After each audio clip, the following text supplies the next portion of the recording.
Here at Historians of the Movies, we try to play fast and loose with the idea of a historical film is, or what a history movie is. You often hear me say that there's no such thing as a movie that is not a history film, that all films are history films. But in this case, this week, we've got something special for you. We have a biopic. We've got 2004's Ray, starring Jamie Foxx and a host of other incredibly talented actors and performers in front of and behind the camera. And I really wanted to talk about this film at some point in time, but I didn't expect to talk about it this week. In fact, when I was talking to our guest, I was expecting to talk about something American revolutionary, because our guest, Michael Hattem, is a good friend of mine, and he is actually the associate director of the Yale New Haven Teachers Institute.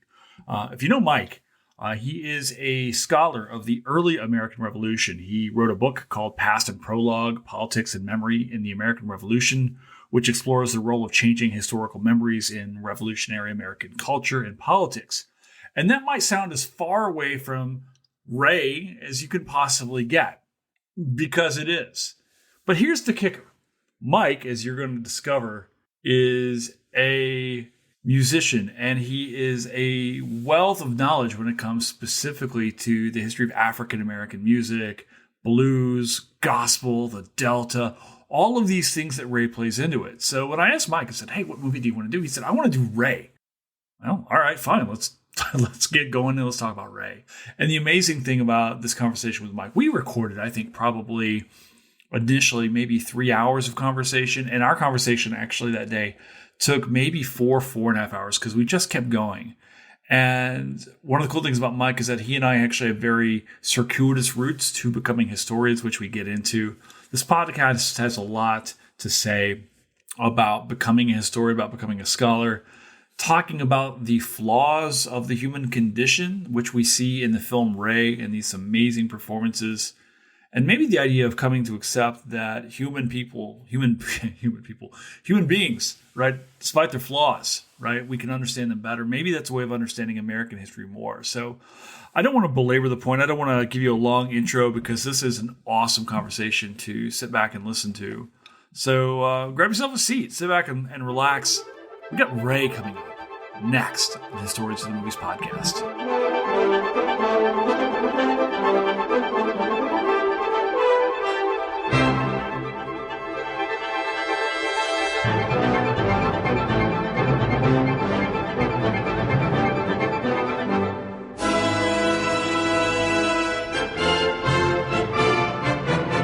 Mike Hattem, what's going on, man? How the hell? We've been so if you're just now joining the podcast, we've been talking now for the better part of half an hour before we ever push more, because we're like, let's talk on, let's have our moment, man. Let's go. Like, you and I have never actually spoken before today. So yeah, but we've just had one of the more deeper conversations I've had with another person in probably months. Yeah, you guys are really missing out on this.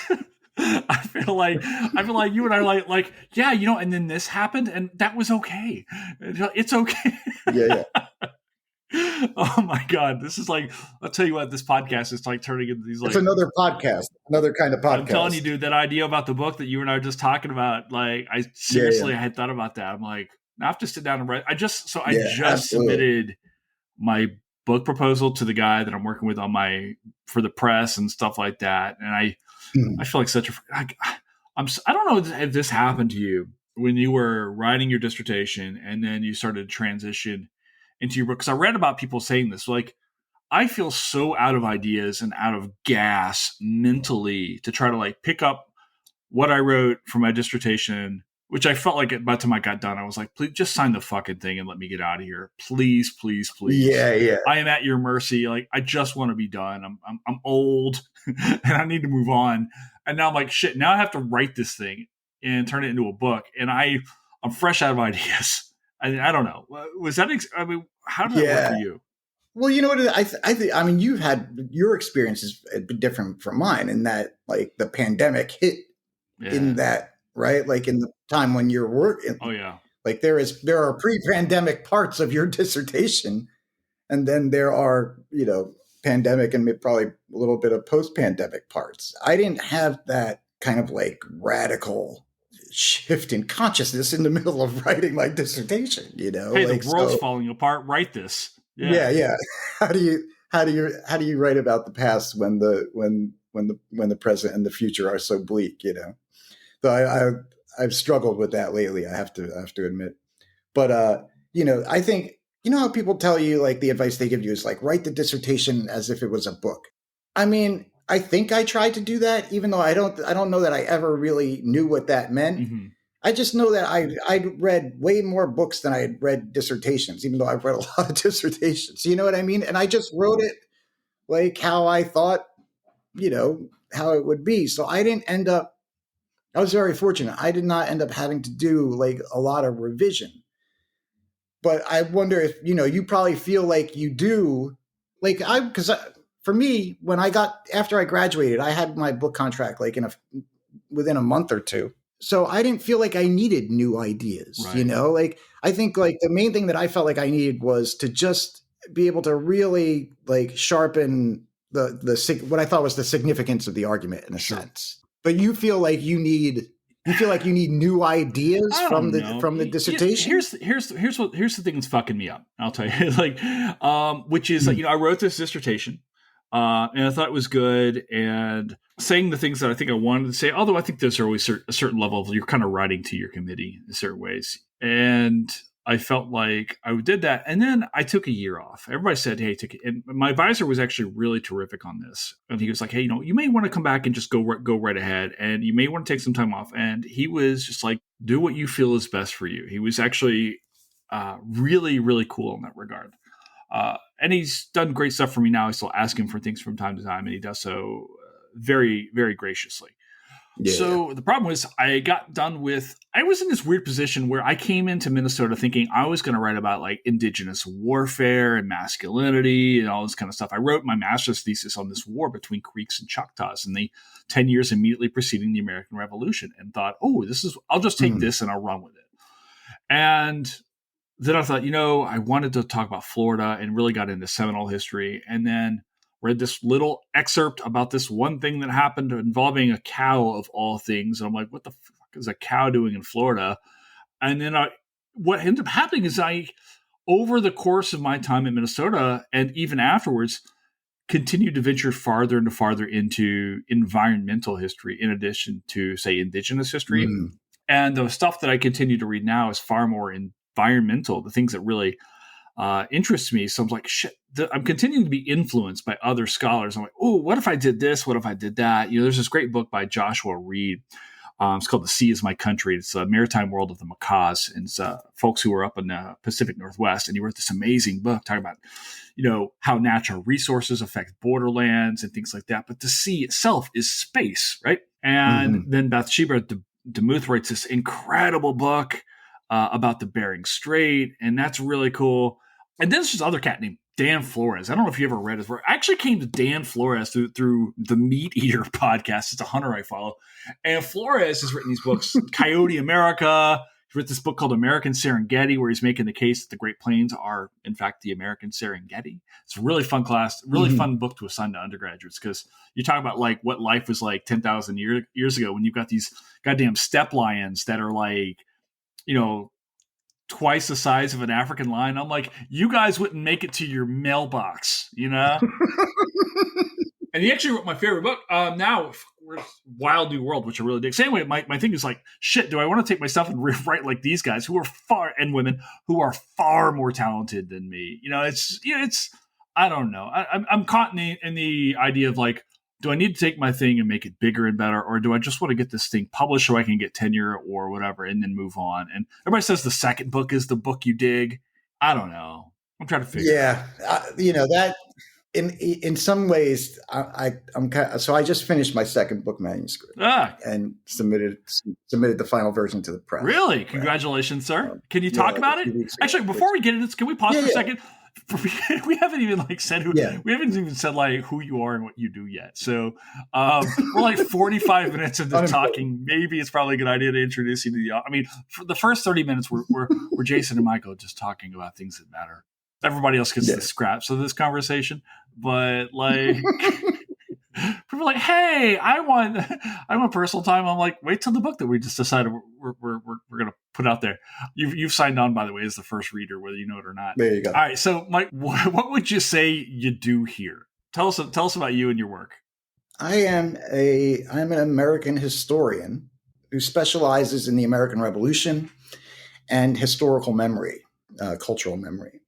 I went to community college when I was 32. Yeah, same. Well, I dropped out of high school when I was like 16, so I only had a GED. So I went to community college in New York City, and then I transferred to City College after 2 years, and I got to work with Carol Birkin, Ted Burroughs, who is my big mentor and who passed away a few years ago, and Darren Staloff. So like CUNY had these like three really great early American historians like throughout the CUNY system. And I was in a special program that allowed me to take classes at any of the like 8 CUNY colleges, you know? So I really took advantage of that. And then somehow I got admitted to the PhD program at Yale in 2011. And that's where I wrote my dissertation with Joanne Freeman. Right. And that is what became my first book, which is Past and Prologue, Politics and Memory in the American Revolution, which is basically it's fundamentally about like the creation of the idea of American history, right?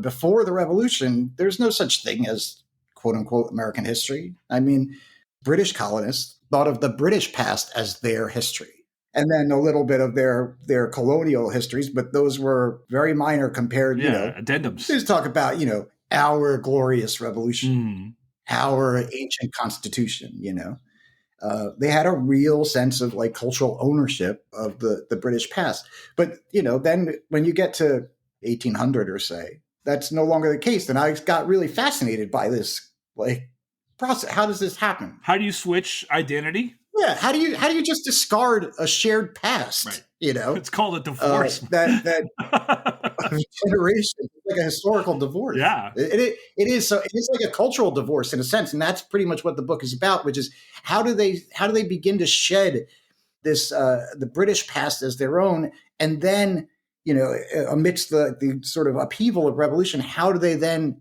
create a new shared history for this new nation? And I think people tend to assume that the idea that American history would be like, traditionally speaking, like the colonial histories of the 13 original colonies and then the revolution. But that really was not like some kind of fait accompli.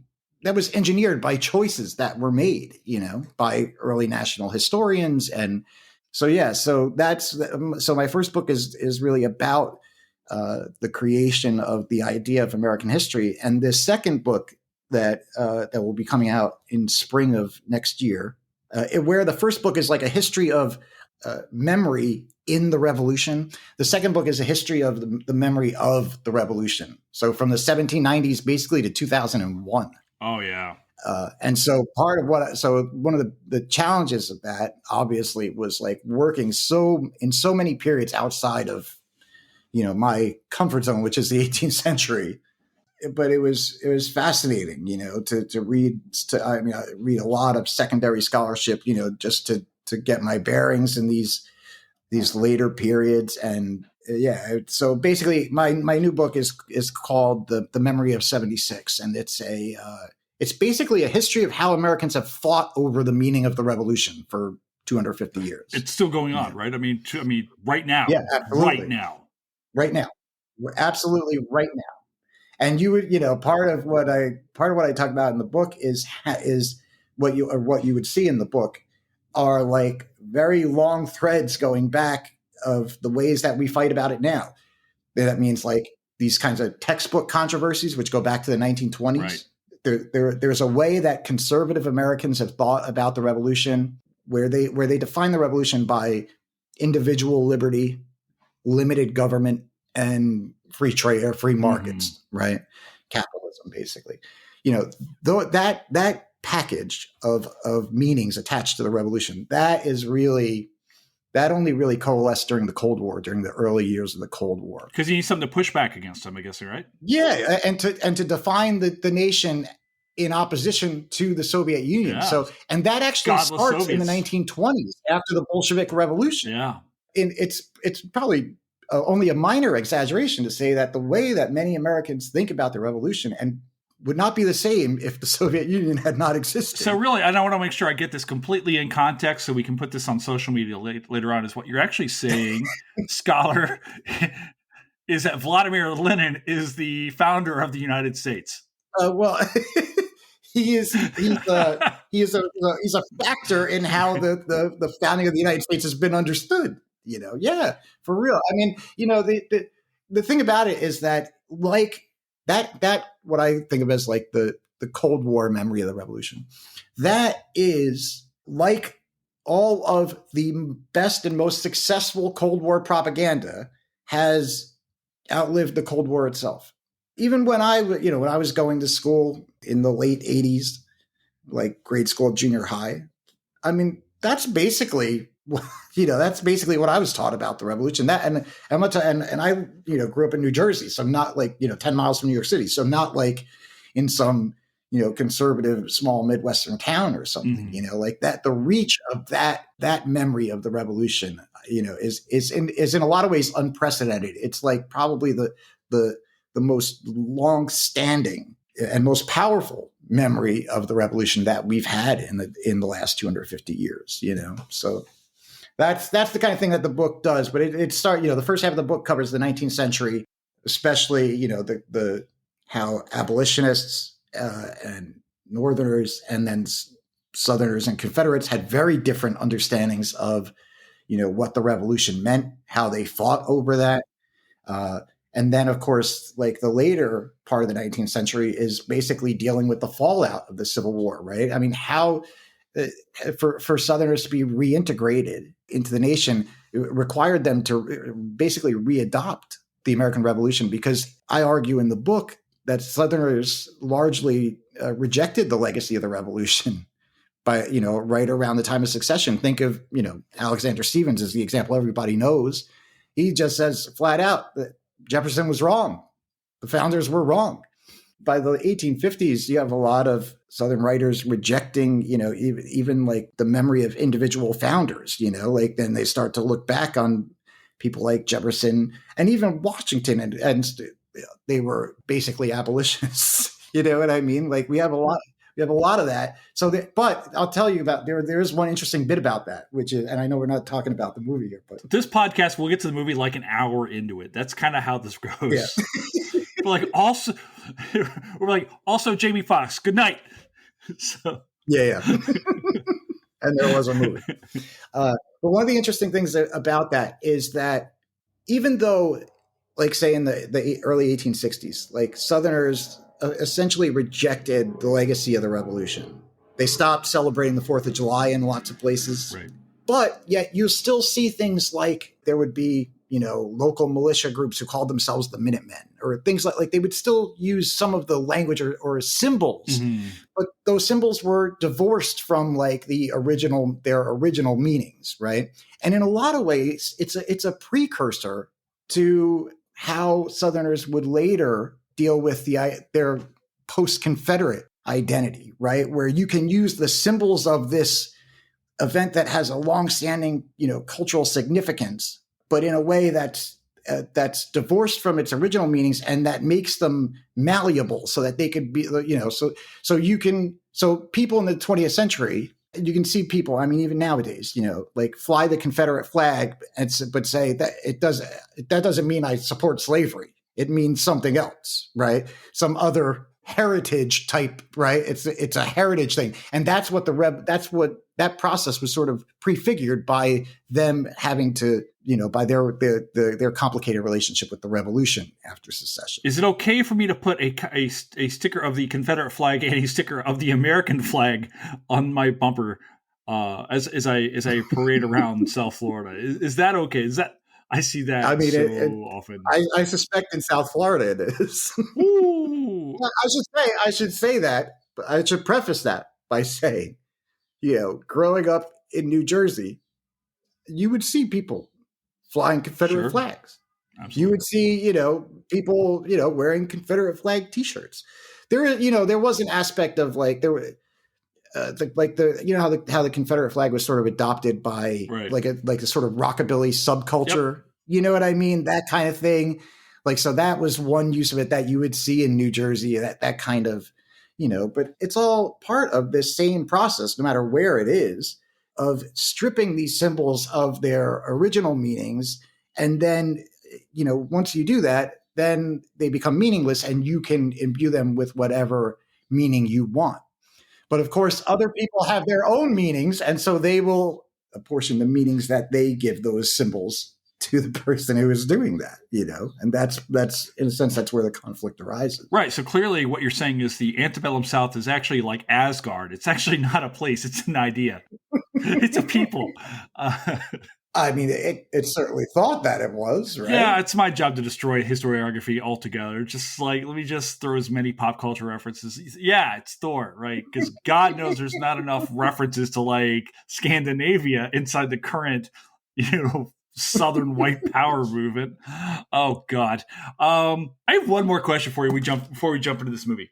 So you end up going to Yale, and your advisor is Joanne Freeman, who I think we all know. We don't have HATM without Joanne. It's kind of famously, she jumped on that very first night years and years ago. I remember that first night. She was, I had talked to her. I had talked to her like the week before, and I didn't know Joanne from like anything, right? I just happened to be talking to her. I was like, and I hope she doesn't mind. She like didn't even have a Netflix account. I was like, yeah, get a Netflix account. I think you can swing it. And she watches the movie. When I met her, she didn't even have a smartphone. Okay, so a flip phone. I do. She's kind of a celebrity among historical circles, and I tell you, like I would have been terrified to talk to Joanne before the whole HATM thing. What I'm about to ask you is, what is she like as an advisor? Because for me, I could not begin to say enough kind, wonderful, amazing things. And I hope if she's listening, I hope she's not embarrassed right now, because I just adore Joanne. Like the moon and the tides, man. I cannot say enough wonderful things about her. What is she like though as a scholar, like a mentor? Everybody loves Joanne. Yeah. And there's a reason for that, right? Because it's easy. It's easy to do. She makes it easy to do. When I had seen her in some History Channel documentaries, even before I went to community college, because my interest in the revolution was predated my community college years. And, what she's like in those documentaries. And she's actually exactly like that, like in real life, like if you see her in some documentary or on TV, like she's been on MSNBC a lot in the last few years. She's just exactly like that. There's no, like public, versus private kind of distinction. She just is who she is, and it's a great thing to be as a mentor. She was as an advisor, she was great. I mean, this was before Hamilton, right? Before it blew up, right? Which kind of blew her up, right? And kind of I think sort of has probably had it's basically taken up a lot of time, so this was before that, and she was very, very supportive in ways that no one would have a right to expect a graduate advisor to be. You know what I mean? That's awesome. I can tell you stories that I wouldn't tell publicly just not to embarrass her. But some of the things that she did for me was really going above and beyond the call of duty. So, what she's like, she's wonderful, and she's exactly the same as, whenever you see her. That's just how she is. And that's her. Well, part of what this is this thing is I want people to be able to see historians, like, pull the curtain back a little bit, say, hey, this is what it's like, and so forth. And obviously I never worked with Joanne. Our scholarly interests are, in the same era, but before I was just some guy she had met on Twitter, and she's been so incredibly supportive of my career. Has just always been there in a way. It's just like kind word here and there. Just so look, gospel of Joanne Freeman. Like I'm on the, I'm preaching the first sermon, right? I mean, that's just what's going down, The discipline or the profession of academic historian would be so much better if there were more people like her in it. Yeah. Listen, the world itself, in my mind right? Just like Yeah. people are Yeah. like, you guys are going to just gush about Joanne. I'm like, yeah, actually for 2 hours. So that's what we Yeah. can do here. All right. We Okay. could All do right. that. You and I have been speaking now. We started recording about half an hour into our talk. So we're now 57 minutes into talking. We haven't even said the name of the movie we came here to talk about. So this is going awesome. When I asked you about doing this, mostly because I wanted to hang out. And I was like, let's talk about Yeah. some film. And I thought, oh, we'll do something about this. We, something about your work or the early Republic or whatever. And you're like, Ray. Yes. Why Ray? Like, Yeah, of all things. Now, I know we're going to talk about some stuff because I've seen you sing. Like, dude, you can move my broken, concrete encrusted heart. When I see you like saying, I'm like, oh, Mike is Helen, I have a podcast. So why Ray? Why did you want to talk about this film in particular? So there's a few reasons. One is, as you allude to, I'm also a musician, yes, songwriter, and producer, and I've made a bunch of records over the last 10 or 15 years under the name National Steel, which are very much like a sort of like Americana roots type of style, and it's probably been the longest interest I've had in my life, because when I was a little kid, I inherited my parents' record collections when I was 7 or 8 years old in the early 80s. Mm-hmm. And they were all what people even then used to call oldies. Oh my God. You and I are so aligned with this. Keep going. 1950s. 50s and early 60s. The tapes, like the Time Life tapes or whatever they were. Yeah, yeah. Like I used to have these like CBS FM. I grew up in New Jersey, right outside of New York City. So we had CBS FM 101.1, which was like an oldie station, probably the biggest oldie station in the country. And so I used to listen to that constantly. But I used to just like lay on the floor of the living room with my little Fisher Price record player. Oh yeah. Listening to these 50s doo-wop records and early rock and roll and early 60s pop records and stuff like that. So that's been my interest. And I used, even then I was, I'm a historian of the American Revolution, like by training, but I'm sort of self-trained as a historian of American music, just from a long life of being just absolutely obsessed with the history of all kinds of American roots music. And I used to have a gym teacher. In junior high who just like, I'd walk into gym class and he would just like throw out like the name of some song from the 50s, and then I would tell him the artist, the record label, the year. And he just got this like real kick out of it, and got to the point where he was trying to stump me, and he would come in with these more and more obscure songs. I don't really remember him ever stumping me, but he got a lot of amusement out of that. That this 12-year-old kid in 1988 knows what record label Big Joe Turner was on in the early 50s, and I listen to so much Fats Domino. That stuff is my bread and butter. And then, so even then, like as a kid, I would sit there and I would, play the records, but I would be reading the labels. I would be, reading the liner notes. And so I was a historian when I was 7 years old, And then as the years have gone on, I developed interest in other forms. I never listened to any contemporary music probably until like what would have been high school, if I was going to high school in those years. That was when Nirvana and the grunge thing happened, and so it was interesting in a way that everything that came before, I'm listening to Little Richard, I'm listening to Chuck Berry. Poison is not interesting me. What I mean? I don't find that interesting. So but in the early 90s, the whole that scene change that I started to find interesting. But even still, the vast majority of my musical interests are basically pre-1970, in a lot of ways pre-1960. And I learned more as the years went on about, early blues, later sort of electric blues. I learned more about, early jazz, swing, Dixieland. I learned more, and I learned more about like the pre-rock and roll rhythm and blues, which then, of course, sort of morphs into Southern soul music in the 1960s, which is, in a lot of ways, that is my most hardcore, longstanding addiction, music.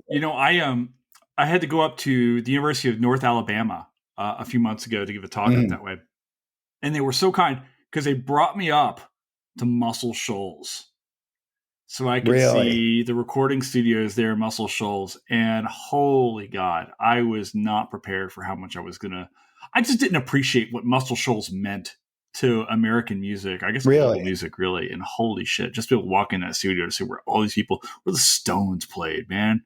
Muscle Shoals is this really sort of astounding story. There was actually a really great documentary that came out. I don't know if you've seen it. Yeah. If you haven't seen it, you absolutely should. It's a great documentary that came out, I don't know, 5 or 7 years ago, before Rick Hall died. I think it's on YouTube. You can see it.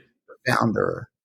Yeah. I think it's free on YouTube, actually. Yeah. And it's an astounding, they did a fantastic job. And this is one of the things that really attracts me to Ray, which is, we've had movies about, music in the 50s, let's say, right? I think the one that I think of most is La Bamba, as somebody who grew up in the 80s, like Absolutely. Where that's a movie about, music in the 50s. And there was the Buddy Holly story, which was like, late 70s, early 80s with Gary Busey, which was it came out in 77, 78. Yeah. Yeah. Which was based on like the Broadway show, right? It was a Broadway show before it was a film. Gary Busey is Buddy Holly. I mean, he was really good in that, actually. I think it was kind of before he became Gary Busey, in a way. Remember, he was the big bad in Lethal Weapon. He was the guy opposite Mel Gibson. Yeah. He was Mr. Joshua. Yeah. Like he was that. Yeah. And he was Keanu's mentor in Point Break. I mean, Gary Busey did some things. Yeah. Yeah. And then that's right. And then Gary Buseyfied. So those movies, like, I mean, I have a soft spot for them because I used to watch them as a kid because I was obsessed with that music. Absolutely. But, they're not especially historically accurate, let's say, right? And that's the thing. Like, even though we've had music about like early rock and roll / pop artists from the 50s, right? Like Buddy Holly, we really haven't had lots of movies about the history of rhythm and blues, like in the 40s and early 50s. Like that is really rare. We've had lots of movies about jazz in the 40s, right? Bird, other movies have sort of, but not this rhythm and blues milieu, which is utterly fascinating to me because it's the foundation of that music that we were just talking about, Fats Domino, Little Richard, all of that like mid to late 50s rock and roll. In a way, it is rhythm and blues, right? It's kind of like rhythm and blues packaged a little bit more for a white audience in a sense, or more, or at least if not packaged to a white, just marketed to a white audience in a way that, say, Louis Jordan in the 1940s wasn't, and there's whole there's whole worlds there around that music that I think that Ray does really, really well, right? One of them is the way it depicts the Chitlin circuit, and the Chitlin circuit is like this. It's like a circuit of Southern venues mostly that rhythm and blues artists, but also maybe a little less so jazz artists, but like rhythm and blues and gospel artists where they would play on these tours through the South, and there are whole networks behind this circuit. And you see it in Ray. And I really love that they did this, where they show up to some town. You get a good amount of him on early tours, like with Lowell Fulson and that kind of thing. They pull up to it. They're in a town where they're going to be for a night or two. And, and the whole band is eating dinner at some woman's house. Do you know what I mean? There were all these networks around, these venues that were meant to help support these artists. So like places that they could stay. So you get a really good sense of that, I think, in Ray. And that's just one example of like one of the things that I think that the movie got really right. And I remember the first time watching it, like, I'm watching for these things, like I want to see, are we going to see the Chitlin circuit? How is it going to be depicted? Some of the other things are like, like the recording scenes. Like we get like the recording scenes of him in the Atlantic Records studio. I mean, the studio was their offices. They just rearranged the desks to turn it into a studio, which was on 52nd Street in New York City. And so you get a sense of, they're just in this office, this floor in an office building, in New York City recording, these early records. Like, I don't know. I think lots of people think of like a recording studio. You think of some big room specifically for that purpose, like in Los Angeles or like Gold Star Record, something, Capitol Record, that kind of thing. But in the early 50s, late 40s, early 50s, even through even into the early 60s, there were lots of these small independent record labels that were really responsible for this kind of music because, there's only really like, I don't know, like 4 or 5 like major record labels, in the 40s and 50s, and rhythm and blues, it's a distinctly sort of post-war kind of music. What we think of as rhythm and blues from like the 40s and the 50s, really did not exist before the war. Before World War II, swing music is the popular music of the day. Did you do this real fast? Did you do the 98 like swing revival when they came back out? I mean, yeah, because I like swing music. Yeah, I wasn't going out. I'm not a dancing person, but do I still now love to go on YouTube and watch the European Swing Dance Championships every year? Yeah, absolutely. There's that. They have that. I tell you, dude, it's astounding. One of the things that astounds me is there is a whole subculture throughout Europe that is based on all of this music that we are talking about. They have groups that create new songs in these genres, like as if they were an R&B group from the late 40s or a country and Western band from the early 50s, Wow. And they do it astoundingly well. It's crazy. All right, I'm gonna have to look for this later. It's kind of crazy. I have a Spotify playlist. I'll share with you the link.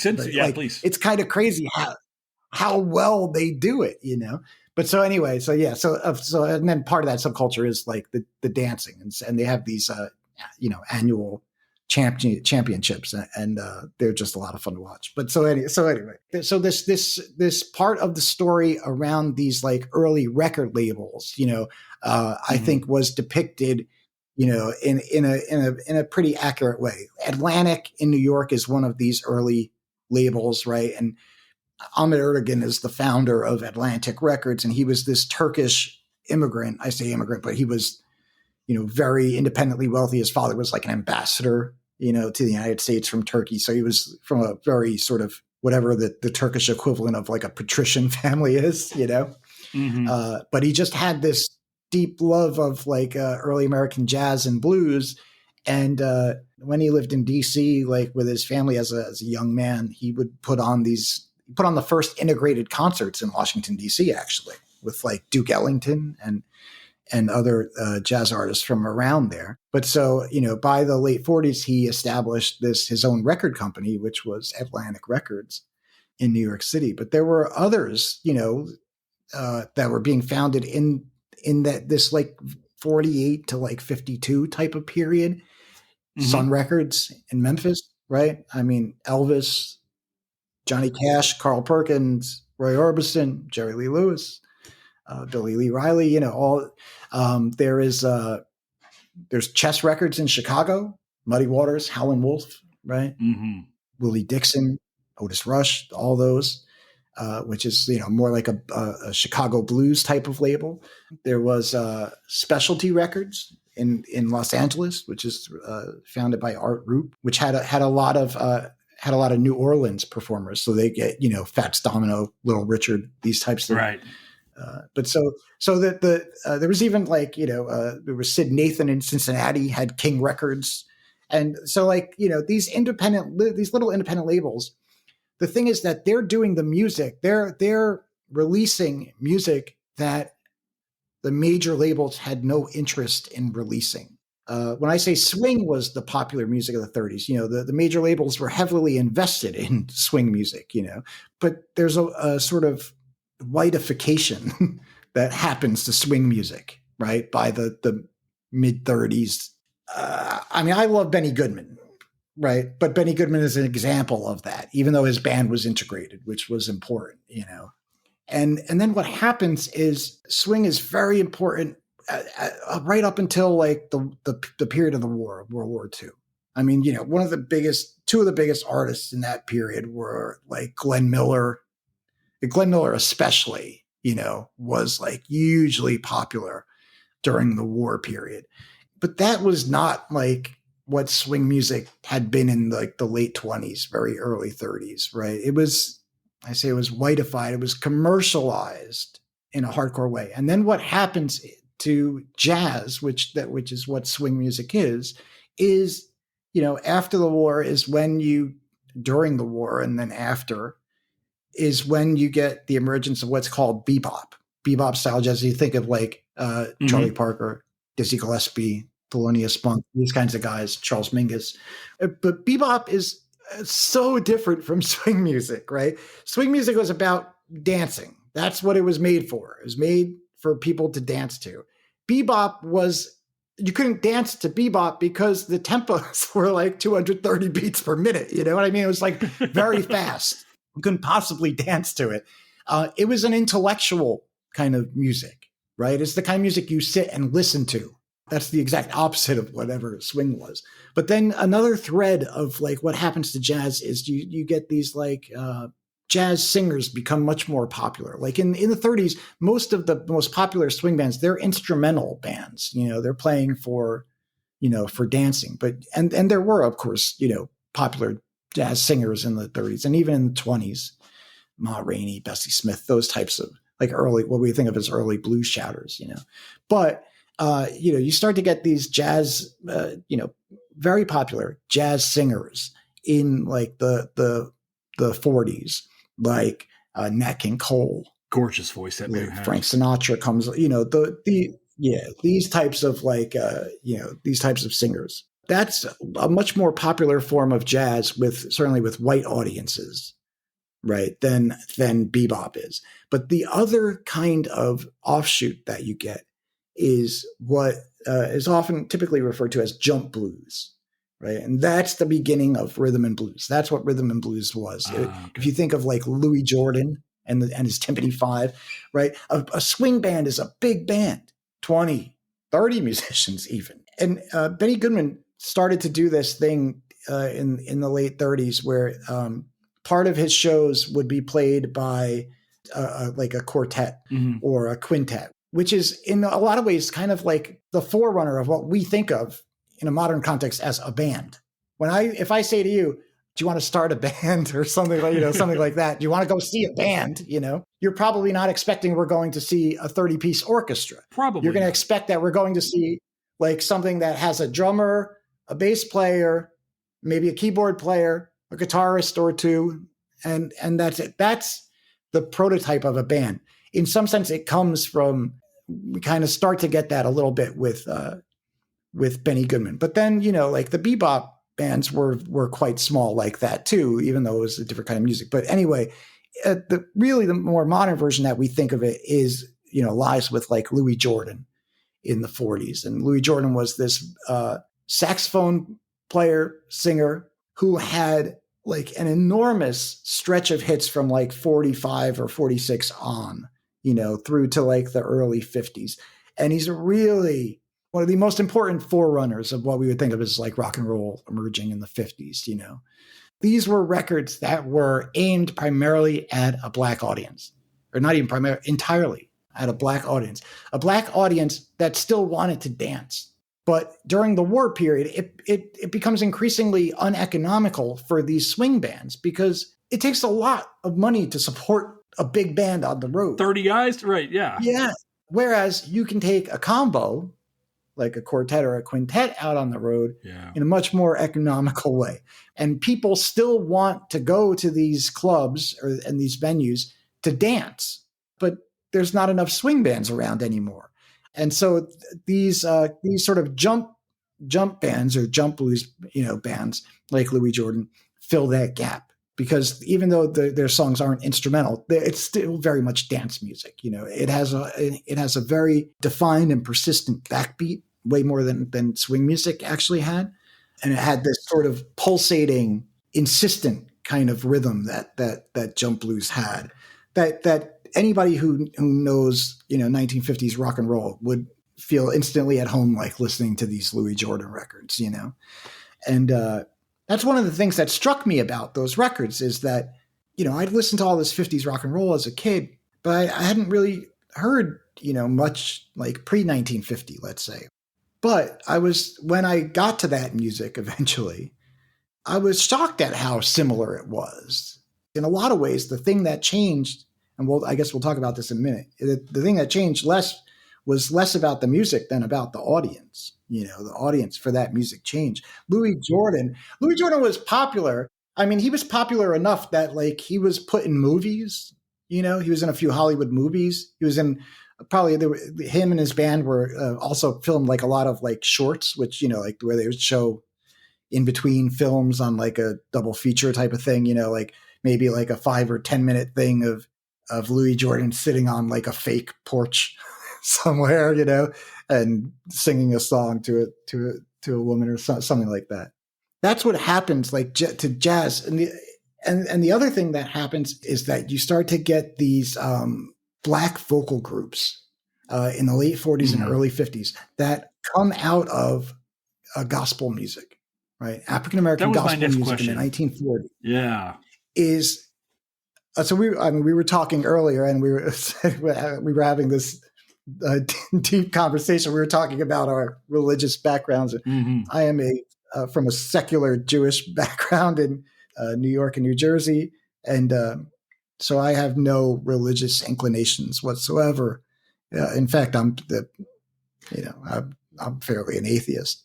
But the few kinds of music move me as much as African American gospel music from the 40s and 50s. Yeah, and even like the white version of sort of hillbilly gospel music from the same time tends to do that as well. If you think of like Hank Williams, and like I Saw the Light, those types of gospel, country gospel numbers. But I'm thinking about Will Circle Be Unbroken. Yeah. And here's the thing, right? Like I had never, and this is core to the movie and the story of the movie. And this is the other thing that I think it gets really right. I did this dive back into rhythm and blues in the post-war period that I hadn't really heard much. But I had never really listened to gospel music at the same time, That kind of came later. But when I started to listen to gospel music from the 40s and 50s, it's primarily vocal groups. They're sort of the forerunners of what we might think of as like doo-wop music. These like Black vocal groups, or even not doo-wop, but like groups like the Platters, those early all those early 50s groups named after birds, like the Orioles, the Ravens, the Crows. They all come out of this gospel tradition. And one of the things that I was so surprised about when I found that music was how similar it was to rhythm and blues. It's in a lot of ways, it's the same music. The thing that changes the most is the lyrics. The lyrics go from being about God and Jesus to being about women and relationships. You know what I mean? And so like when I found that music, it immediately felt familiar. And yet, it's these songs about Jesus and the River of Jordan. And you know what I mean? Which here's the other thing about that, right? Like, even though I am an irreligious person, the religious tradition, if you strip away all of the theological superstructure, it's fundamentally an expression of the human condition, which is, trying to deal with knowledge of one's mortality, trying to believe that there is something better to come, trying to think that there is, in the long run, a tangible value to suffering and pain. Those things are addressed in the religious tradition, but they're so fundamental to the human condition, right? That and that's partly why religion is so popular, But so when I listen to this gospel music from the 40s and 50s, I sort of hear those lyrics in a sort of secular way, which in fact is not altogether different from the artists themselves. I mean, when we're talking about these gospel groups in the 40s, they would go out on tour. They would do the Chitlin circuit, just like, the rhythm and blues artists, just like Ray Charles. They faced all the same temptations that the rhythm and blues artists faced on the road. And from lots of accounts, they were not that much better at resisting those temptations than the rhythm and blues artists, than the secular artists were.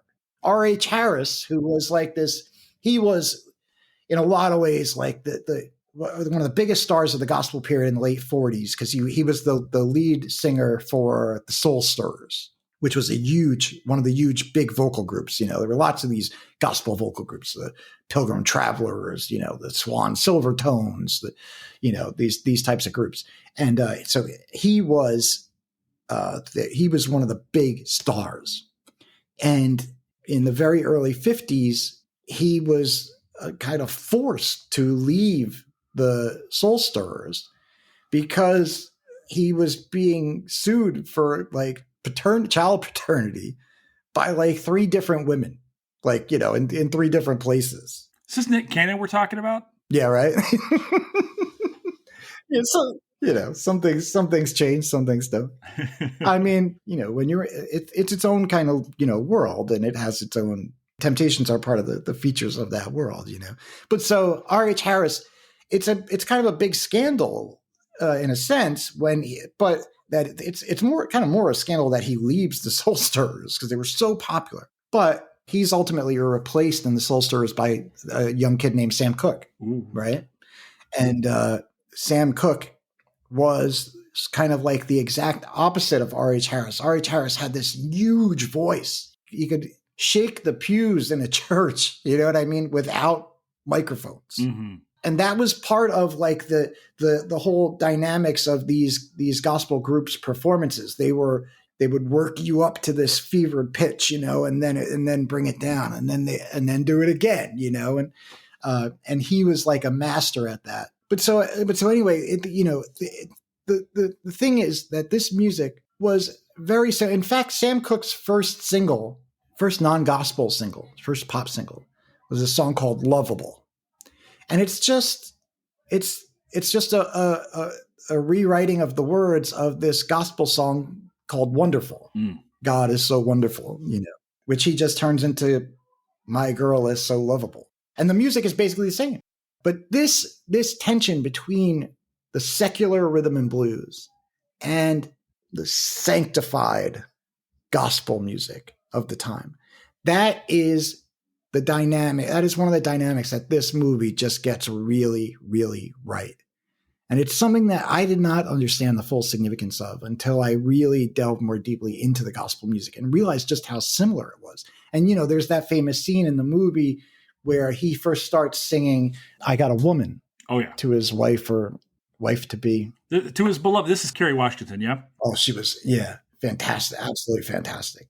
So what he did there is he took this song from a group called the Southern Tones that was called "It Must Be Jesus," and he rewrites the words and he speeds it up a bit, and gives it a kind of more R&B style tempo and rhythm, but still it's basically the same song, And you see in the movie her reaction to that, right?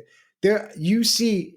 When he starts singing it, she recognizes the melody immediately. Mm-hmm. And you see her turn. She turns to him and her face kind of drops and kind of goes a little pale. You can't do this, Ray. Yeah, absolutely, right? You can't do this, right? You can't. You can't sexualize a gospel song. I mean, think about that. People's react. And there's that other scene in the film where like, the preacher and I assume his wife, come into the club while the band is playing and, start telling them to stop because you're all going to hell. This is the Lord's music. You're turning the Lord's music into sex. Mm-hmm. That dynamic is crucial to understanding not just, say, the history of rhythm and blues and then the history of early rock and roll, but in some sense, the history of American music.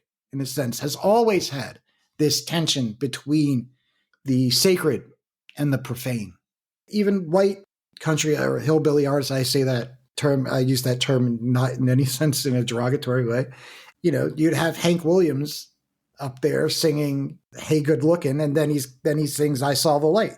The fact is that he is a believer. He is also a sinner, and those two things go hand in hand, right? Because you can't be a believer without believing that you're also a sinner. Some people lean more into that than others, like Hank, and that tension is at the core in a lot of ways of American roots music, especially in the late 19th and 20th centuries. There's a very famous recording from the studio of Jerry Lee Lewis when Jerry Lee Lewis was from Faraday, Louisiana, and he at one point when he was a young man, he thought he was going to be a preacher, so he went to Bible college in Texas. That did not work out well, but he's this 19, 20-year-old kid, right, from the backwaters of Louisiana. And he's in the studio at Sun Records, and they have the tape of him talking to Sam Phillips, like in between takes of a song. It might have been Great Balls of Fire, that the session for that. And he's already had a little bit of success. So maybe a whole lot of Shakin' had come out and done well. And he is like deathly worried about what continuing to play this music, and especially being successful at it, what the spiritual ramifications were for that, for his soul. And so he's talking to Sam, and he's like, I am going to go to hell for playing this devil's music. And Sam is using his own Bible speak to try to reassure him that it's not evil to play this music. But that's when you see that in like some of the older movies, or like that dynamic. It's not just like a generational thing where like parents didn't like rock and roll or that kind of thing, but it's also not just a racial thing where white parents did not like their kids listening to Little Richard or even Fats Domino, like there are those components, but there's also this other sort of spiritual, sort of semi-religious component to it. But that's another thing, that the movie really, really gets right. I want to ask you about the way that Ray Charles is portrayed. So I went into this film whenever it came out really unaware of, I guess we're talking about spirituality, really the demons of his life, right? I had no idea about his addiction issues. I had no idea about the womanizing and the philandering, I guess, perhaps. Yeah. What he faced in that, right? I'm completely oblivious to all this. I wonder what were your thoughts as far as the way that they portrayed Ray. And ultimately, this is, I think, in a lot of ways, a story of redemption. And the whole time, Mike, I got to tell you, I'm thinking about this in terms of a lot of the discourse right now going on in American history. So much of what your work does talk about early American memory and things like that. And I've thought, as we were talking and listening to you early on, thinking about the ideas about how, say, well, hell, let's just say it, right? The attacks on education in Florida, Texas, elsewhere, the really seems this renewed energy to whitewash American history into things. I've worked with marginalized communities. I do not speak for them in any capacity whatsoever, right? But I've seen firsthand what these really bad histories tell about folks, right? And it seems to me that there is a story here within Ray that's almost similar to America writ large, which is you've got to acknowledge the really ugly aspects of life, of his history, in order for there to be any sense of redemption whatsoever. We end up with this glorious part of George on My Mind and things like that. I'm wondering if maybe you could kind of speak to how his addiction, his womanizing, his portrayal. I had no idea. Like, what are your thoughts on this? Is this a necessary component of telling the Ray Charles story, or is this fetishizing the stuff? It's fundamentally necessary, right? I mean, how could you tell this? How could you possibly tell the story of Ray Charles without the womanizing, without the drugs? Because they have, significant effects. I mean, even on his career. But imagine a version of this movie that had all that stuff cut out. You have no idea who this man is without it. I don't think that you would really care that much. It would, it would almost probably seem more like a documentary made by friends of the person. being depicted. It's a you know what I boring mean? story without it. I mean, otherwise, okay, you could have this simplistic, uplifting story of a blind African American man who overcomes the obstacles of his blindness and of of the all pervasive racism of the period, right? To become a successful musician. Right. I mean, okay, like that is a story, but there's not really a lot there to sink your teeth into in a way. There's no real, complexity there. And this is how it mirrors, our national collective memory, right? That version of the movie is, I mean, let's just say it, the conservative version of American history. Mm-hmm. It's an uplifting story, right? But I don't know about you. I mean, just as a historian, never mind as an American citizen, just as a historian, it's the fact that good things existed alongside bad things, in a sense. That is what makes American history interesting. And at least to my mind, is also what makes it significant. Mm-hmm. If you take that away, you're left with a one-dimensional story that is good for maybe inspiring admiration of the Ray Charles of that kind of movie, or for that version of America, right?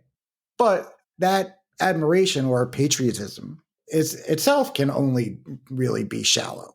If its source is shallow, if the roots are not strong, the tree is not strong. You know what I mean? And I think you're right. I think that's a really good analogy of it that you made. It does, essentially fit the metaphor for the way that Americans, had not just some Americans now, but like ways that like all white Americans, or most vast majority of white Americans, up until maybe the late 1960s, or like a period that I would call the long bicentennial era, Mm-hmm. were so able to bracket the African American experience when thinking about the nation's history. It's almost an astounding feat psychologically for a society to be able to do that.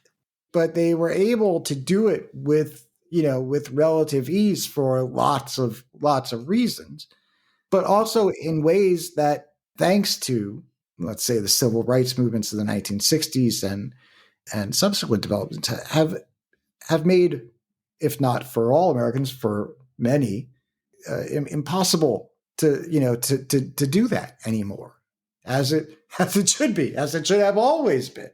Like the historical. I mean, if we think of like Thomas Jefferson, to bring it back to my historical period, Joe Ellis wrote this biography of him, right?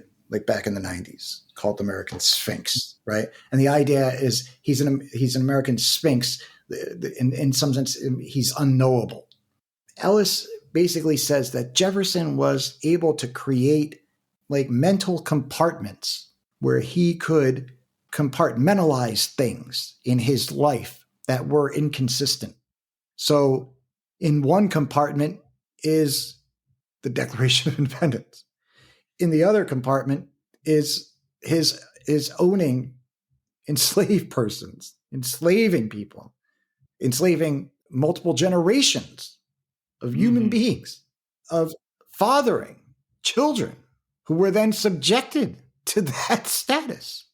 And in a lot of ways, that's what white Americans had been able to do, and some still are, to compartmentalize American history in that way, where you can put the history of white Americans in one compartment, the history of African Americans in the other. And then you then talk about it as if, one of those compartments just does not exist. In some ways that, Jefferson embodies that, not just, the dichotomy of the nation at the founding of a revolution that proclaimed liberty, but that was, led by men whose lives were made possible by enslaving people. That's what Ed Morgan called the American paradox. That's the American paradox. How do we create a nation? How does the nation get created, that proclaims liberty while also, still enslaving their fellow human beings, right? But there's a broader metaphor there in Jefferson's sort of psychological experience, right? Which is this ability to compartmentalize the contradictions within his own life that mirrored the contradictions that were much broader in the life of the nation as a whole.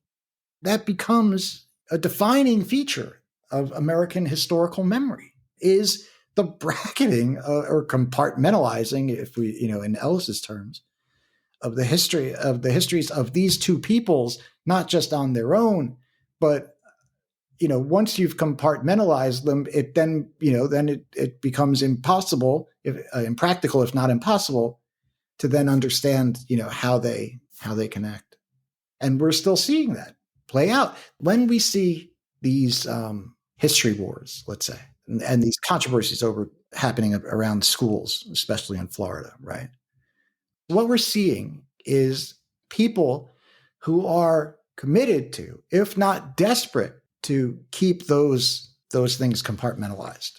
We go through this every 15 or 20 years. There was the textbook controversy in the mid 2000s in Texas that was partly over evolution and intelligent design, but also they revised the history standards, and they wanted to replace Thomas Jefferson in the standards with Moses and Calvin. And then in the 1990s, there were the history standards over, that whole debate over the national history standards, where conservatives complained that these history standards were too politically correct because they took out parts of, to just be clear, they took out parts of the white history so that there was room to include parts of the African American history. When I look at it, this is what I see them fighting for, is they're fighting to retain the ability or even the prerogative to continue that kind of compartmentalization. No, when I see these debates, ultimately, which is about, say, here in Florida with DeSantis and his bulldog, Christopher Rufo, what I see is this attempt to preserve the notion of American greatness by disavowing moments when the United States has not been great. And I remember very specifically one time, and I don't know if you follow Honor Sachs or not. I'm the hugest fan of hers. But I remember someone asked her, like, do you think America's ever been great? And she's like, yeah. She's like, I think we've touched greatness. And just as soon as the United States touches greatness, seems to pull from it, right?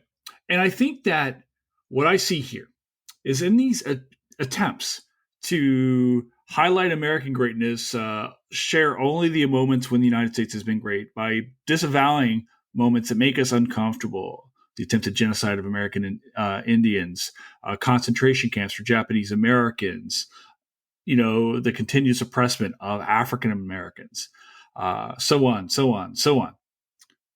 What you do is rob the United States of an ultimate greatness. In other words, what I'm saying here is you acknowledge all of the dirt, all of the womanizing, the heroin addiction in the case of Ray's life, right? You hide all of this, and you say, and despite all of this, you rose from this to achieve the ultimate. But if you don't have these mumps, if you don't have these horrible things, if you don't acknowledge them, how can you ever possibly hope to achieve greatness to begin with? Right? I think ultimately what they're doing is subverting their own attempts, subverting their own games here. Yeah. Which is to say America's great. But you can't be great if you don't come from something. I mean, I would agree with that. I think that ignoring those things actually, like in the end, ultimately diminishes what you might think of as greatness or exceptionalism. Here's the other distinction, right? That's happening there. We're pretty liberal guys. We're pretty progressive, right? I did just hug the tree before I came inside. Yes. I used the tree metaphor. I've named all my palm trees and oaks in the backyard, and who are you shitting me? I post more pictures of like barbecue online than anyone else I can think of. Yeah. Well, we also contain multitudes, right? Yeah. I think people, right? Liberals and what we would think of as liberals are progressives. Mm-hmm. There's a long tradition in American history, and this is one of the things that I learned and cover in the book that's coming.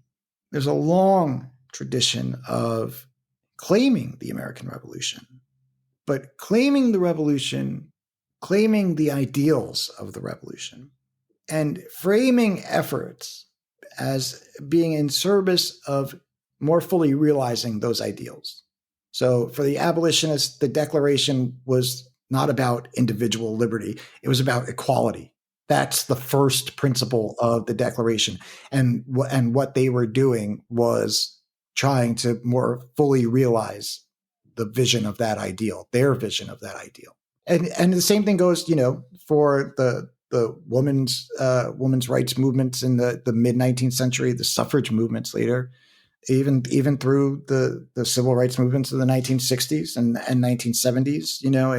In my book, I show not just the civil rights movement, the feminist movement, and emerging gay and lesbian rights movement using the revolution and that ideal of equality and of depicting their work and their vision of the future of the United States in the terms of more fully realizing that first principle.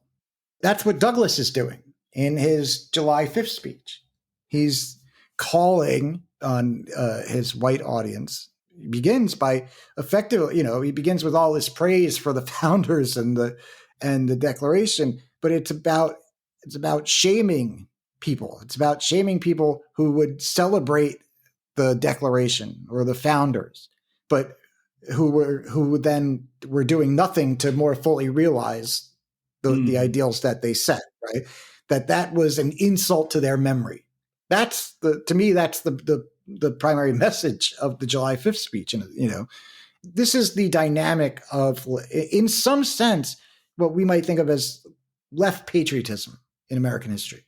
Nowadays, this is a little bit unintuitive. It may be a little bit unintuitive because in some sense, in the last 30, 40 years, ever since Reagan, really, ever since the bicentennial, the American left has not really tried to claim the American Revolution or to situate, themselves within a tradition that has a connection to the revolution.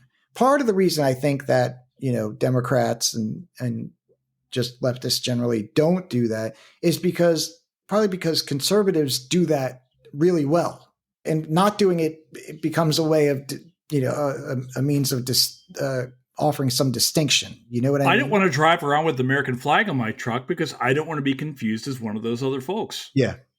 That's how successful they've been in co-opting, right? The popular memory of the revolution. Now there have been in, let's say, and that, I have a chapter in the book called The Aftermath or the Afterlife of the Bicentennial, which is about the 1980s and Reagan and just how effectively he used the rhetoric, the revolution in his political rhetoric, and introduced religion as a principle in that memory way more than it had ever been before. And how out of that bicentennial era, the long bicentennial era, so like 70 to 87 probably, that's when we see the real emergence of the contemporary idea of originalism, the reinterpretation of the Second Amendment, the sort of evangelization of the Republican Party. All those things are happening at the same time, and it's not coincidence that's the case. So we on the left have had this sense of patriotism that is defined in part up until the last few decades of trying to push forward to more fully realize these founding ideals. But for conservatives, their sense of patriotism is fundamentally different. Their patriotism is celebratory. It's not about a process. It's about something that already happened, and your patriotism is defined by the degree to which you celebrate that thing that has already happened. And when you then criticize the founders, let's say, or the revolutionary generation, then that's how that becomes an insult to their sense of patriotism and their sense of civic identity. Which is to say, one of those modes of patriotism and ways of thinking about the relationship between the past and the present is quite linear, and one of them is not. And one is more dynamic and one because it's changing and one is static. And because they're both so fundamentally different, that's the heart of the clash. In the book, I sort of look at how, and even though this dynamic has effectively, I wouldn't say like throughout all American history, but certainly, it really crystallized in the late 19th and early 20th century. And, and that's the dynamic. That's the partisan dynamic of patriotism that we're still living with over 100 years later. And it's the point I want to make about that is that it's about two very different ways of thinking about what the relationship is between the past and the present, or the past and the present / future. We've talked a lot about memory today, and Ray, which is, in my mind, astonishing, amazing biopic. It was a runaway at the Oscars. I don't know about you, I thought Jamie Foxx put on just incredible Daniel Day-Lewis-esque performance by him as far as slipping into the role. I didn't think he had that gear in him, frankly. I don't think I did either. But see, there's a real fine line to walk there. Ray Charles is much imitated. Another biopic, right? Yeah, absolutely.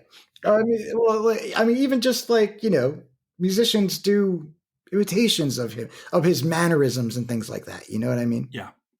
Kind of like they do of Stevie Wonder, the head movements and things like that.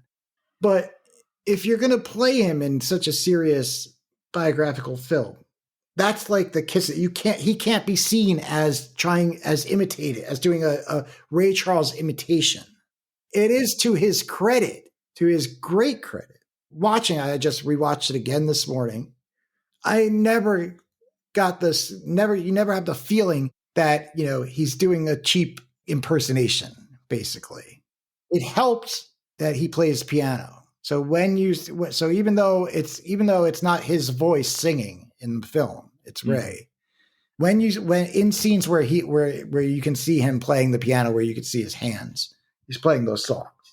I know how to play a bunch of those songs, as you know, and so I can tell you, he is actually a very, very, very good piano player.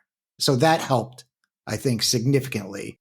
I mean, I play piano, I play guitar. When I'm watching a music related film, and I see somebody on stage playing guitar, and what their hands are doing have no relation to the sound that is being made. I find that really annoying.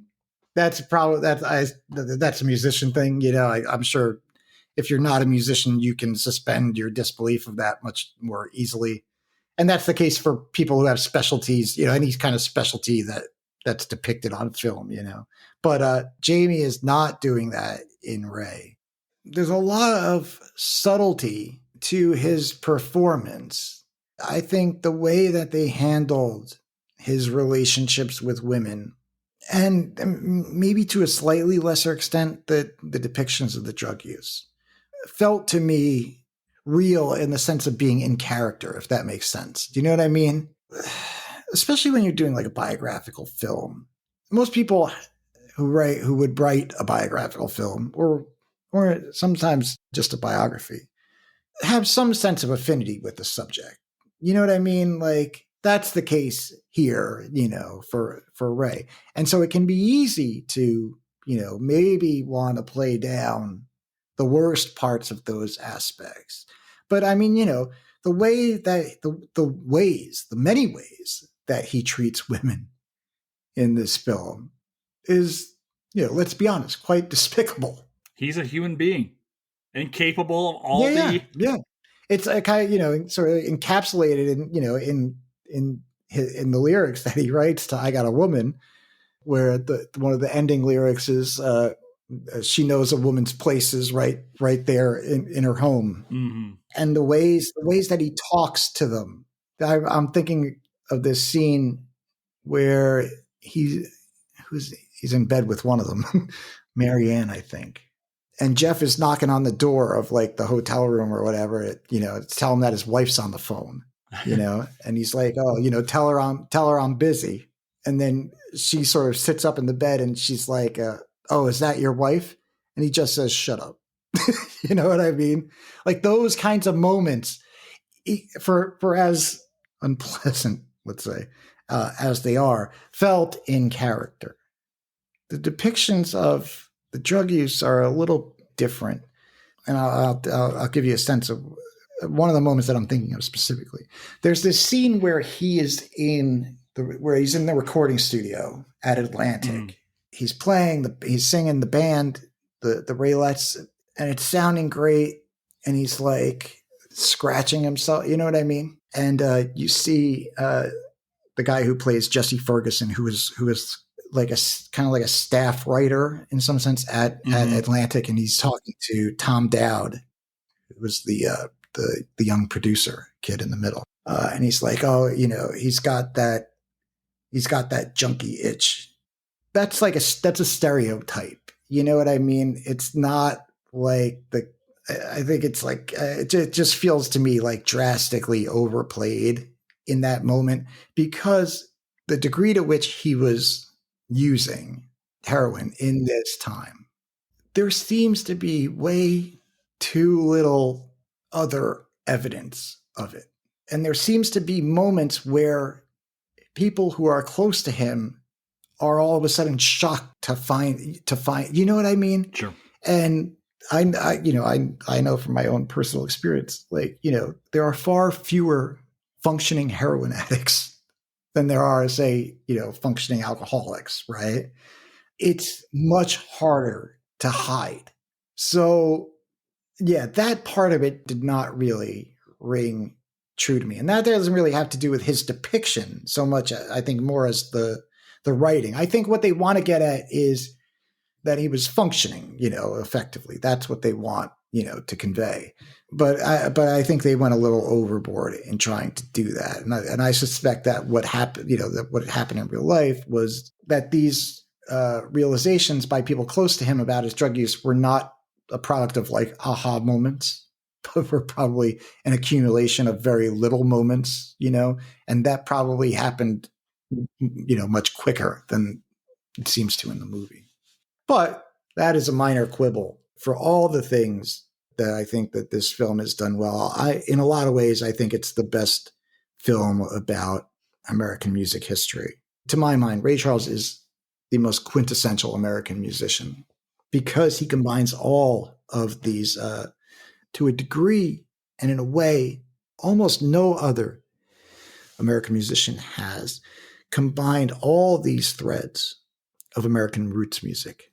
So that means the gospel thread, the blues thread, lots of his early stuff, even though we call them rhythm and blues. In structure, they're blues songs. They're 12-bar blues songs, but because they have a slightly different beat than like what we would think of, if we're thinking of like Muddy Waters or Howlin' Wolf, or, so we think of them as rhythm and blues or jump blues. So there's a lot of jazz in his playing, right? So his piano style, especially in those early years, in some sense, his left hand is he plays these jazz chord voicings in his left hand on the piano while he plays these blues and gospel licks in his right hand. It's not just like in, say, his choice of songs or material, but it's actually in his piano style in which he's amalgamating all of these styles. And then, so if we're talking about, jazz, gospel, blues, and then, country what happens,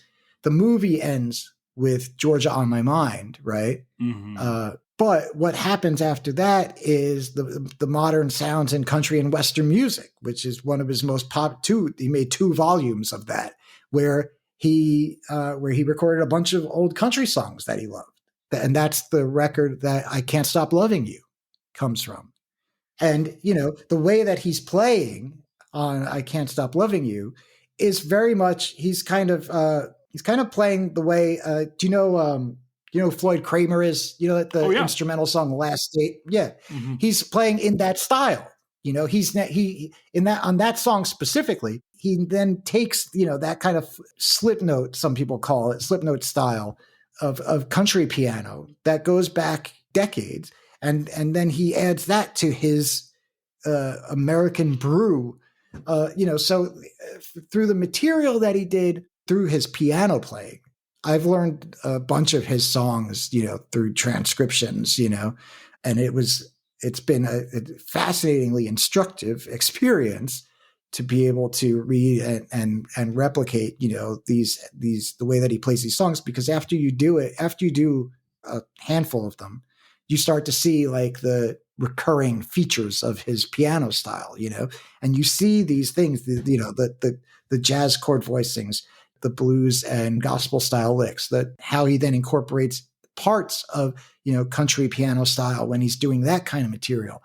That is the core of American roots music: jazz, gospel, blues, and country. I mean, you could add folk music to that, I guess, but I tend to think of it as like an offshoot. But that's the core of it. There's a guy I think of right now that does that. Who are you thinking of? Lyle Lovett and his big band. Yeah, I mean I think that's probably fair. Feels to be a direct descendant of Ray. Yeah. I would agree with that. We do have great musicians nowadays who incorporate some of those forms of American music. Very few of them incorporate all of them. But here's the thing about it, is that to do that in the 1950s or early 60s is different than doing it in the 1990s. Why? Because anybody doing it in the 1990s or after, or 1970s or after, in a sense, has Ray as the example. He had no example for that. He had no model for incorporating all of those strands of American roots music. And that's why I say, to my mind, he is the quintessential, American artist. And it really plays out, if you think about it, in the response to his popular response to him. I mean, Georgia on My Mind, that song was written in 1930. It was written and first recorded by Hoagy Carmichael in 1930 in New York City. And it was recorded many times over the years until Ray recorded it in 60, I guess, 60 or 61. Yeah, that song doesn't belong to anyone else now. That's to Ray. It's his song, right? And but in making it his song, he made it everyone else's song, right?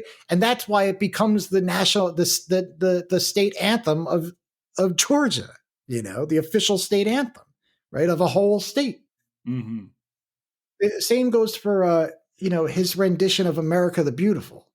Oh God. It's hard to think of anybody else when you think of that song. You think of Ray Charles, and that is a song that has a long history. I would take that over the Star Spangled Banner every time for a national anthem. Give me that over the Star Spangled Banner.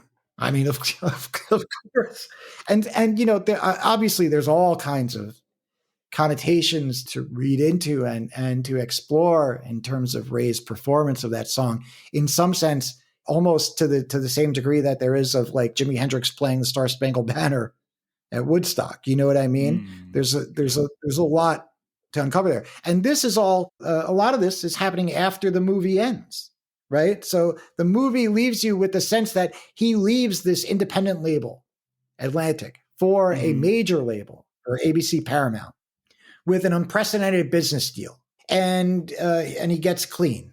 I mean, in a lot of ways, that's just that movie is just a few chapters at best in his entire life. He has a whole career in the 60s where he's very popular, less so on the charts, in terms of like record sales, but he remains popular in terms of as a touring act, and especially in Europe. He's hugely popular over there throughout the 60s and into the 70s. So he can always tour there and make money. So he's constantly on the road, but he doesn't have the kind of immediate celebrity or recognition or validation that came with having like hit records like Georgia on My Mind, or, or I Can't Stop Loving You. Right. That's really his peak in terms of the charts. But his records, his albums sold well. And the drug use did not stop. It continued. There were, he was arrested multiple times after the movie ended for drug possession.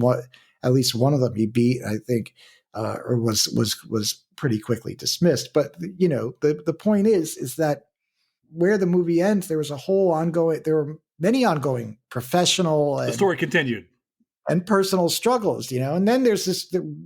Then by the 70s, he loses even that kind of, what popularity he had left over in some sense, and is not as popular of a road attraction.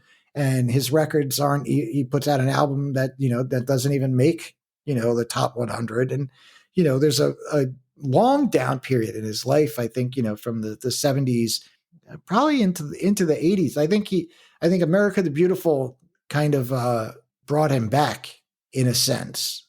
And from then on, he retained this this sort of position that he had in American culture, as this sort of grandfather, of American music, and would appear on television shows or guests on records by younger artists who really appreciated him, But yeah, so he went through a lot after this movie. So yeah, the story continues, as you say. But yeah, as much as all we've talked about, the point is that it still really only scratches the surface of the life that and the music, for that matter, of Ray Charles, who I consider absolutely one of the most important American musicians that the nation has produced. Well, I want to move on to ask you about 3 other stories real quick. After talking about Ray, 3 biopics. You've got 3 other biopics to choose from. Or we can talk about historical memoirs, but I think maybe in this case we'll talk about biopics. 3 favorite biopics, excluding Ray. What do you pick and why? That's tough. That's out of all of these, that's the question I would have most liked the heads up. I think no, it's designed to put you on the money. You got to go 3 off the top of your head. What do you got? I think I have to put the Buddy Holly story in there. Mm-hmm. I think that's one of them. I think Walk the Line. Really? Yeah. I mean, I don't know why. I think I have some kind of soft spot. Well, I have a soft spot for Johnny Cash, of course. But yeah. I have a soft spot for that movie. It's not the equivalent of Ray. No. In a lot of ways, it doesn't. Close. It does. But it's not Ray. But I still feel like at least I don't know about you say best. I don't know. 3 of them that you like. They don't have to be the best. That's difficult. That are like favorites of mine, Sure. That's enough. I think, yeah, I mean, have you seen Love and Mercy? What is that? It's it's actually with John Cusack and Paul Dano, and it's this movie about Brian Wilson. I've heard of this film and I just didn't see it. Yeah. Yeah. It flashes back between him in like the late 80s when, he was under the care / manipulation of a like live-in psychiatrist because of his severe mental issues. And it flashes back to like 1965 and 1966 when those mental issues were first emerging, And I mean, it's maybe like, it's almost 10 years old now. It's not a great, film necessarily, but I also have a real thing for Brian Wilson and the Beach Boys. So I might include that. I mean, do you remember Coal Miner's Daughter? I've got a written, of course. I've got to go Kentucky on this somewhere. Of course. I've got you. I got people skin me alive if I don't bring up Loretta Lynn. That's my people, man. You know what the thing about that movie is for me? Like so growing up when I was born in 75, so I grew up in the 80s. Yeah. Same. I'm 77. I used to see that movie. Yeah, I used to see that movie on cable all the time, like the early TBS. Mm-hmm. Yep. And I remember seeing that. And so this is when I was a kid, and like I was into early rock and roll, but I didn't know anything about country music at all. But I just remember like stumbling across that movie on cable. I don't know, I was 9 or 10 years old, and it's like the settings and the people were from another planet. Sure. Like I was just so struck by how different these places and these people were. Like from anything in my own like experience growing up in New Jersey. Well, the South and Appalachia specifically, and I've talked about this on a couple different podcasts. I remember talking about this with Chris Hodgson when we did "Oh Brother, Where Art Thou?" because he's from the Mountain West, and he's like, we're just talking like the South gets represented. And I remember when I was going to school in Minnesota, talked to people that I'm from Kentucky, grew up in Louisiana, Tennessee. Mm-hmm. The South is like a whole other world. And I don't know how I fit Appalachia into the South. Quasi South adjacent. Yeah, it's different. It's not quite the South, but it's not quite. It's something else. It's. I mean, South. you know, but historically, it was sort of. I mean, there's sort of it sort of functions as a gateway. Oh, absolutely. And like just in terms of like migration and mobility. I know what you mean. But it doesn't really fit in terms of thinking about the South geographically. That's a whole other podcast. We'll have you come back on so we can do Coal Miner's Daughter. Yeah, I mean, because that would actually be a lot of fun to do. We should do Coal Miner's Daughter. There's a lot there. I mean, you know, you talk the way we talk about the earlier history of rhythm and blues. There's an equally, maybe in some ways even more fascinating history around the history of country music. I mean, they got to make a Bill Monroe biopic first. Yeah, Bill Monroe biopic. I want some Ricky Skaggs. I mean, give me Ricky Skaggs and Kentucky Thunder, like right now. Is there a more Kentucky person alive than Ricky Skaggs? Yes, Jason Herbert. Wherever I go, I am the Commonwealth. I am the Commonwealth. This is an embassy in South Florida. You come down here, you're on sacred grounds, my friend. So yes, absolutely. I say this full well. Wearing a New York Yankees baseball T-shirt right now. That's just a cultural thing. I'm a winner, just like my people. I do want to point out, especially talking about musical biopics. Yes. I want to talk. So there is a film that I somewhat enjoyed watching, but also just absolutely despise. So I kind of want to warn people away from the movie if you, or at least do not come to it with any historical pretensions whatsoever. And that is Cadillac Records. We did that on HATM. Oh, we did it. We did it really? One night. Yeah, it's such a disappointment. And in fact, I want to say Jeffrey Wright, who's in the film, commented on, because I was like, I came away, I watched the film, we did it, and everyone's like, this movie sucks. And it shouldn't suck. It should be good, but it's not. And I said something to that effect. I think I even bookmarked it because I was like, this film, there's something here, and it just feels like it. I feel like it got focus grouped to death.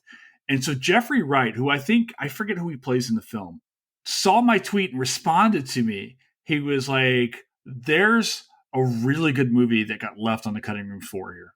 He's like, and he just told me, he was like, I'm not kidding. It was like one of my HATM highlights when he messaged me.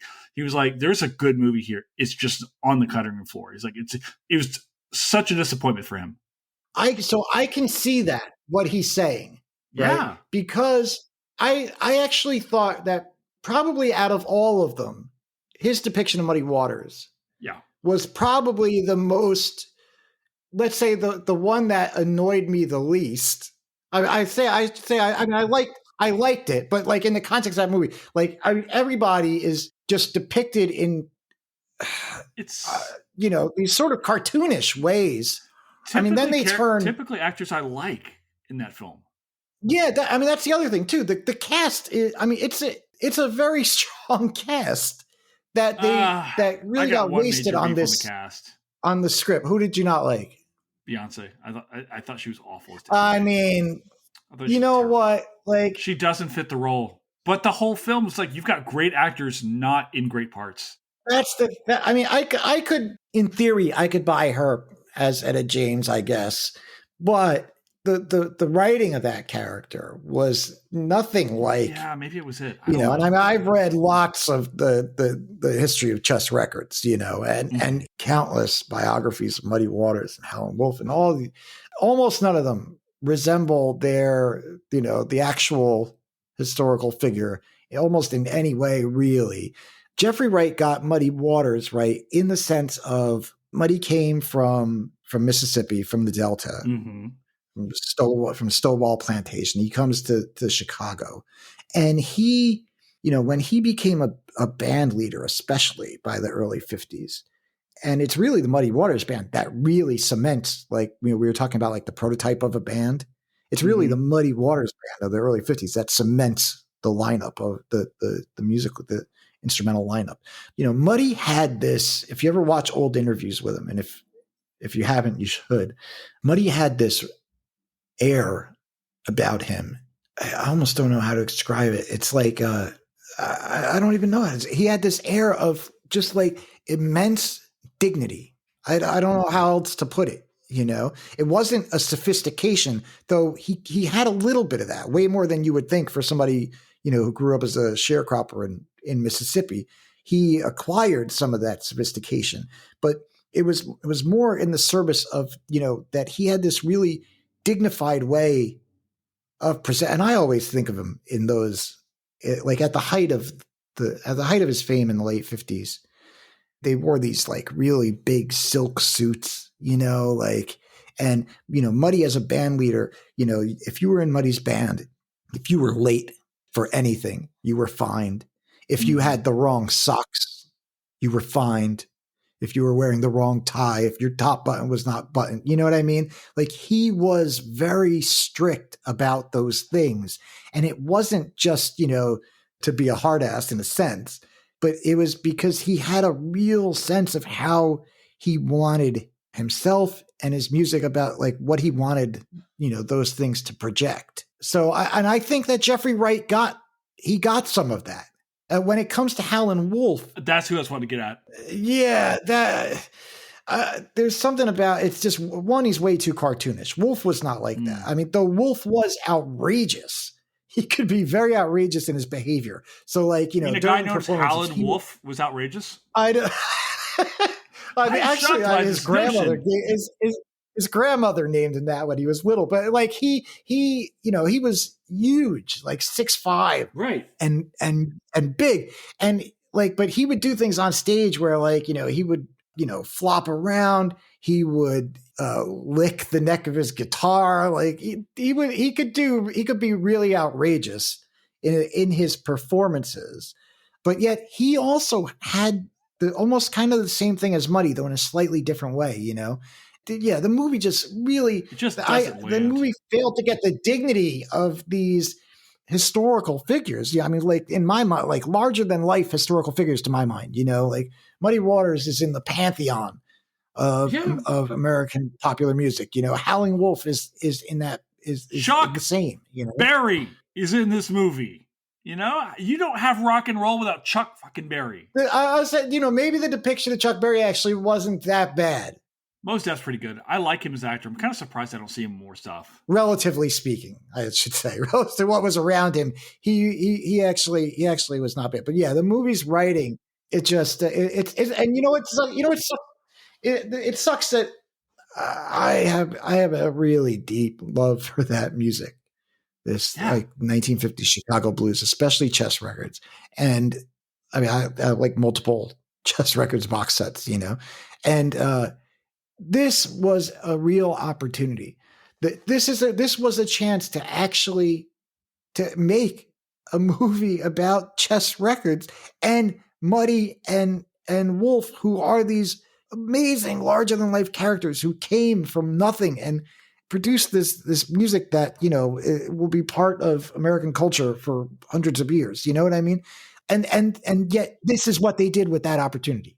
It's just like it maybe, to my mind, probably in terms of these music biopics, the biggest missed opportunity, for me. Like they had the chance, they had the funding to make this movie about these people. If Jeffrey Wright's right, I'd love to see them go back and I suspect he is. Like, I mean, I can imagine. The guy knows his movies. He's been in enough stuff. If you cut the crap out with, between Brody and Beyonce, I mean, that's just so. They were using Beyonce to sell the film. I mean, obviously, she was the selling point at that. Incredibly talented woman. I'm not taking anything away from, but I'll tell you the other thing too is, obviously, I'm going to criticize those recording scenes.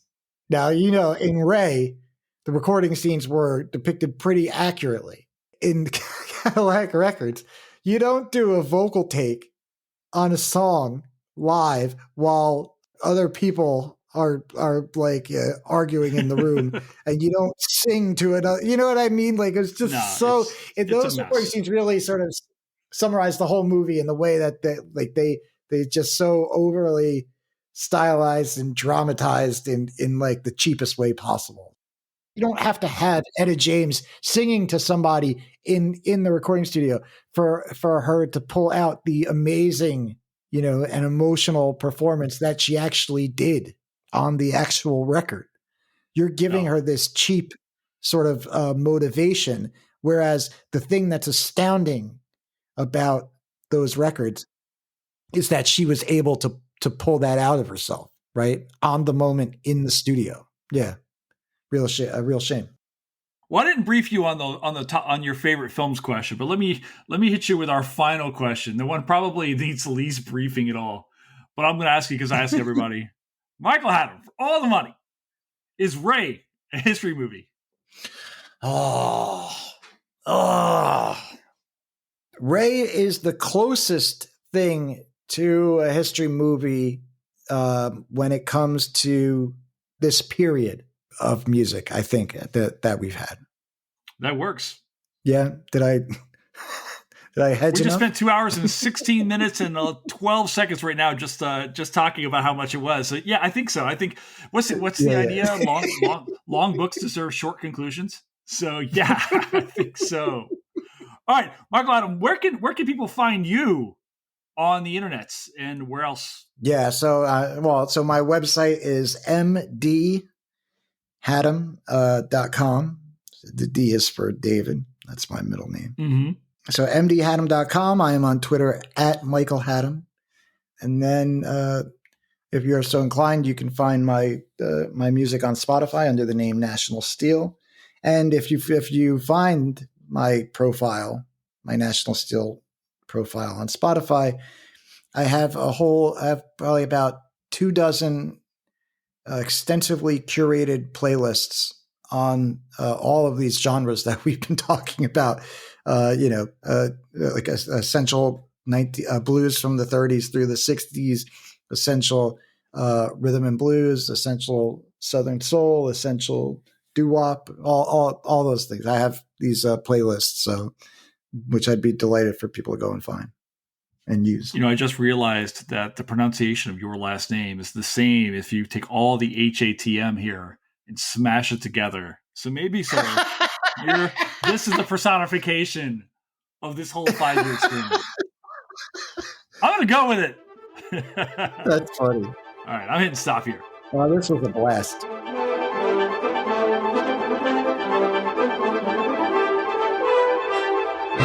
And that's a wrap here at Historians of Movies Podcast. Thank you so much to our guest this week, Michael Hattem. You can find him on Twitter. You can also find our intrepid producer, Fletcher Powell, at Fletcher_Powell on Twitter as well. Fletcher, we could not make the show without you. You are the backup band to this. I don't know. You decide what you are somewhere. Anyway, and of course, thank you to you guys for continuing to listen in. This podcast continues to grow, and it's all because of you guys continuing to tweet. What do we call it now? Zeet, I guess now? I don't know. But continuing to share this podcast when you hear it, your enthusiasm makes for just the best when I see you guys tweeting along, talking about how much you like the pod, and sharing it with your friends, and talking about how much they are responding to it. So thank you so much for being part of this, as I always like to say, and I really, really mean this. Historians of the Movies belongs to every one of us. It belongs to all of us. So please continue to listen. If you like the pod and there are scholars that you would like to get on the podcast, just like on the Sunday night thing, if there are scholars on there, if there are movies you would like to hear us talk about, please do let me know. Message me at Herbert History on X or wherever, and let me know. So thanks so much for being part of this. I hope you like the pod this week. We got some more really cool stuff coming up. You guys know I'm moving out to Colorado soon, so we got some great pods coming for you in the interim. And thanks for being part of this. Ciao for now. Bye.